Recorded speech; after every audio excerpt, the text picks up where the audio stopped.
We're back with the mayor of Evanston, Illinois, Daniel Biss. The DOJ is suing to block reparations in Evanston. Mayor, what's your response to the DOJ's claim that your program violates the Equal Protection Clause of the 14th Amendment? Well, here's what our program is. We did a lot of research, learned about specific acts taken by the city on purpose to, for example, disinvest in segregated majority African-American neighborhoods and invest in segregated white neighborhoods.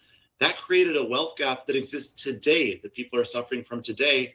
And we created a program to address that gap, repair the harm that we caused. That's just repaying a debt that you owe.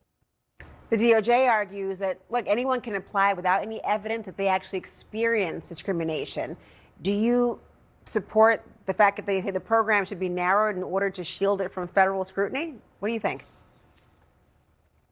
I think we did a really good job of designing a program specifically to address the harms that we caused as a city. And there's research on this that's published that shows that we caused broad harm because of the acts that we took. And then we designed a program to repair that harm. And I think that's exactly what people ought to do.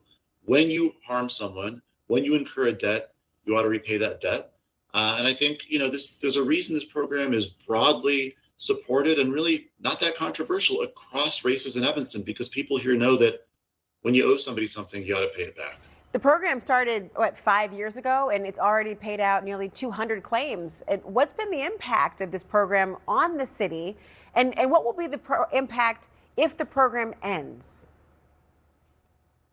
Well, there's been two different types of really important impact. The simple one is that people who were owed restoration for the harms that were caused to them have begun to receive that payment and have begun to receive help addressing their housing needs that were caused by the city. But the other thing that's happened is that people in Evanston now trust that their government is going to actually take on hard problems, is going to tackle things, even though they're controversial, even though they're tough, even though they're first in the nation, because I think what people ought to expect of their government: solve hard problems and be willing to be bold instead of just cowering in a corner and allowing problems to fester. There are other cities that are considering reparation programs. A lawsuit like this might make them a little bit afraid to go forward. What do you say to those leaders who may see this lawsuit and decide it's a deterrent?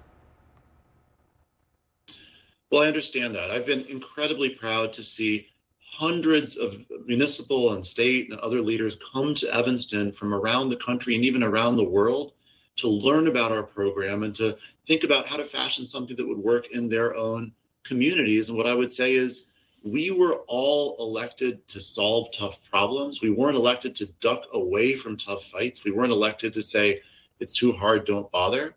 And I think that folks in positions of power need to use the power they have to address the issues in their community. And unfortunately, what we've seen is the Trump administration is saying, we don't want you to address racism. We don't want you to try to make your communities more equitable. We want you to be too frightened to take steps. Don't fall for that bait. Mayor Daniel Biss, thank you.